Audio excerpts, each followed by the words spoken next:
Alright, so also I want to show you a scalping strategy because a lot of people I think are interested in scalping for some reason. I find it a little bit stressful. I do it, but not often. So I am going to show you one that again, it does depend on the coin you're using, but I can show you how to identify the correct coins to do this with. So yeah, using the 15-minute chart and 4-minute chart predominantly, I usually would not be in a position, once I've bought into the position, I wouldn't be in it longer than probably between half an hour and 50 minutes, so less than an hour, right? Once you're in the position, and that sounds great, but don't forget, like, you obviously have to wait to put the position on, so there's all of that time as well. You know, you don't want to miss your entry when you're scalping because that's it, goodbye, right?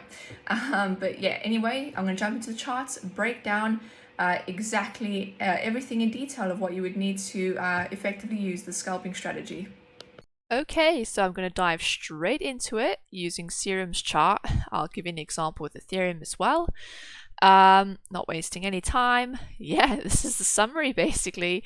And I know what you're going to say. That's really simple, Simon.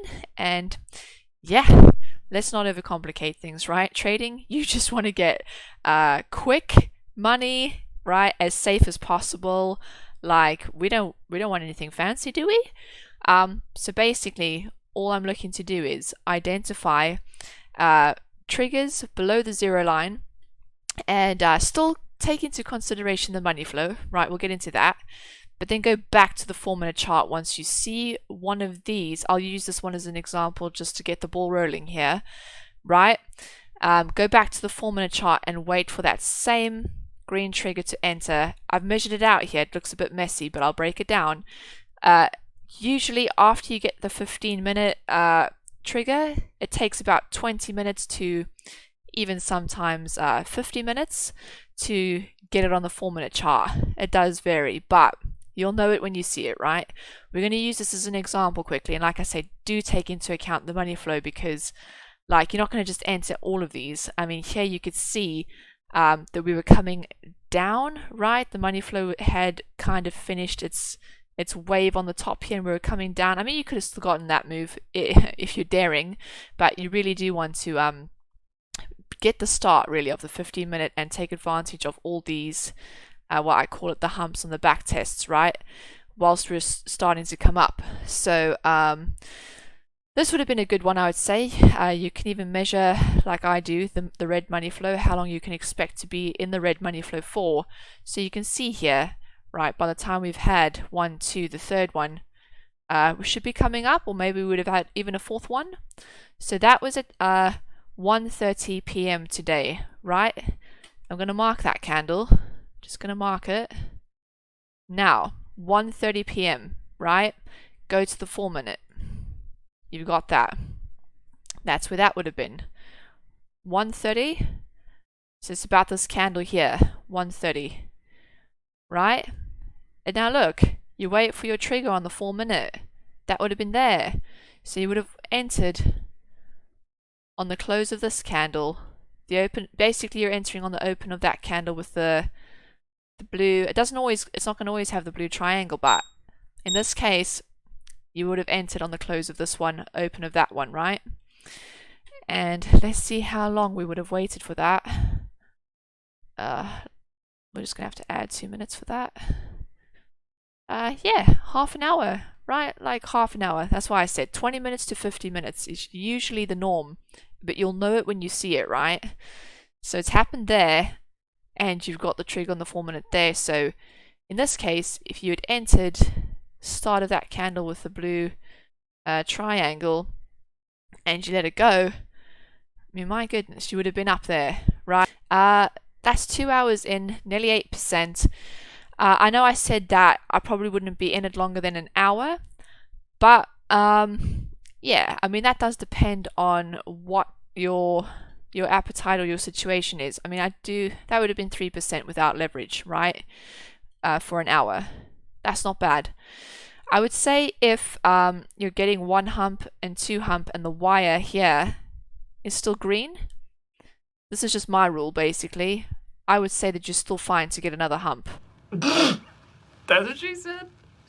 Out of the situation, right? Once the wires go red on a hump, I'd probably then take profit. If you're scalping to avoid funding fees, you probably don't want to be in it for an 8-hour period, because I mean that is typically when the fees occur, right? Every 8 hours. So yeah, so for example, if these wires had crossed here and it was already going red, I definitely would have gotten out then and just waited to see if we had a strong back test, which there we did anyhow. But yeah, so that's example number 1. These I've marked up on, I know it looks messy, I do apologize, right? Here we're just, again, coming to the green, under the 0 line, got 1, right? And I've marked them up. That was a great one. Wow, like that is perfect coming out there, like, you know, anchor, trigger, going back to the 4-minute. But yeah, so let's go backwards now and see. I've marked them all up with times. The yellow circle represents the 15-minute chart. The blue circle is representing the 4-minute chart. So what I'm showing is on the 15-minute, we got the green dot or the trigger at 9:15. We would have entered at 9:40. There it is, right? That's how much profit you made after you entered. So 25 minutes, 8% without leverage. And yeah, so you can see it takes less than an hour to wait between those entry points. Usually, right? Usually it is. Some of them are a bit strange. This one, so we got the 15-minute dot at 11:30 in the evening, and then there's a lot going on here. You could have, I suppose, entered at 2 different points. There was that trigger. I wouldn't have picked that one because it's not a convincing bullish engulfing candle. That's why I didn't circle that one. These 2 are bullish engulfing candles, and that's the time that they occurred, right? So yeah, nearly an hour after that happened, which I said about between 20 and 50 minutes. That's just over, right? Just over our little gauge. So you can say between 20 minutes and an hour, I suppose, is what you wait to get into a position. And depending on how long you were holding it for, you would have made 5.5% without leverage on that one. All right, this one was really tight, actually. Yellow circles the 15-minute, and literally a minute after, right? 1 minute after it closed, the 4-minute confirmed as well. I mean, you wouldn't have known that it was going to happen within a minute. So if you did wait for this bullish engulfing candle on the back test, fair enough. That would have then taken about an hour to wait for that. And so that first move was 8% if you entered immediately, right? Second move was 5.7% without leverage, which is still fine. I'd be well happy with that. Yeah, perfect. And then what have we got here? Oh, it's the small little tiny ones, but it's still money. 7:30 in the evening, 15-minute. Yeah, 50 minutes later on the 4-minute, and you were in it for less than an hour. 2.5% without leverage. Woo! So let's just look at Ethereum's chart quickly to see if it also works here. Now, bearing in mind, Serum at the moment on the 15-minute chart is coming out of the red, right? Ethereum's still in the green. So today at 1:15 in the afternoon, we had it, right? It closed there. Let's mark it up. Let's see. Oh, that's a terrible circle. That was so bad. Right, let's go back to the 4-minute chart then. So perfect, right? When I say 1:15, so it's about where that red candle is. And look at it. From the red candle to our entry, 48 minutes. 48 minutes you would have entered here, right? The close of that candle. Open of the next candle. Bang.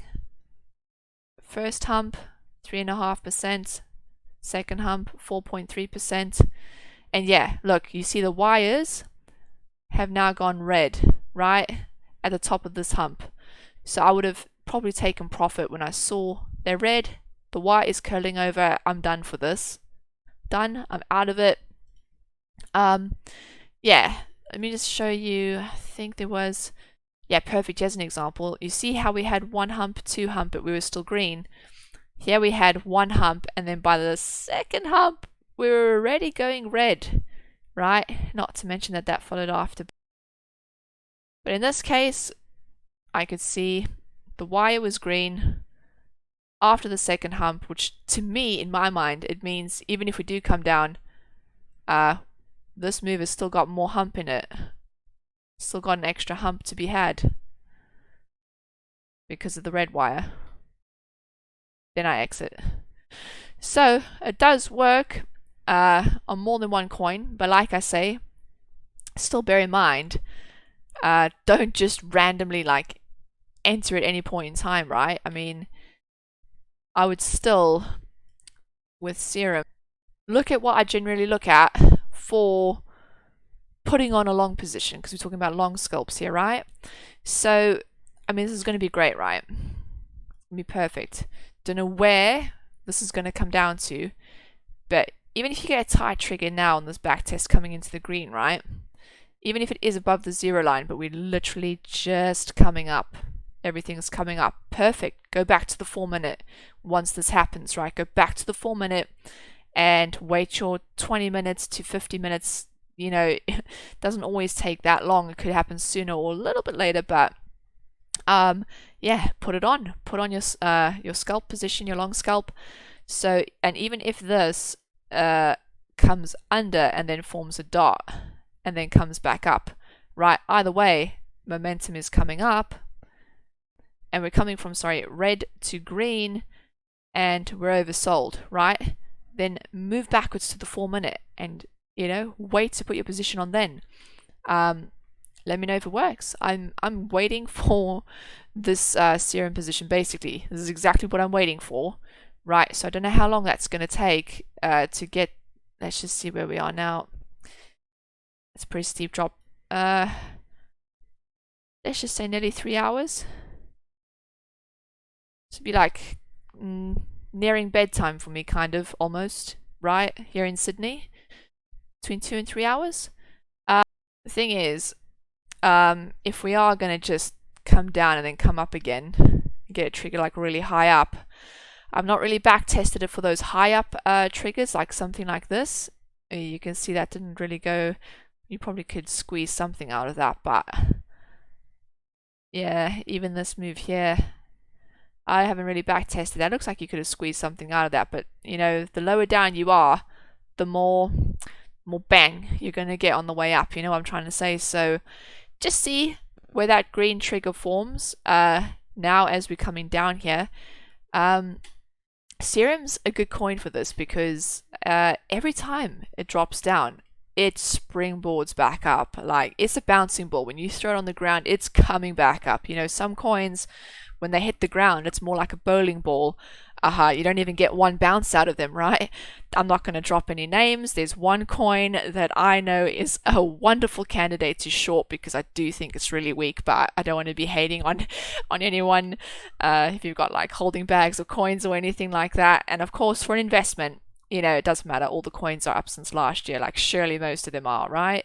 But for trading, there's like certain coins that I've sniffed out that are just weak, and certain ones that are long coins, like Serum. It has strong rebounds right after it drops.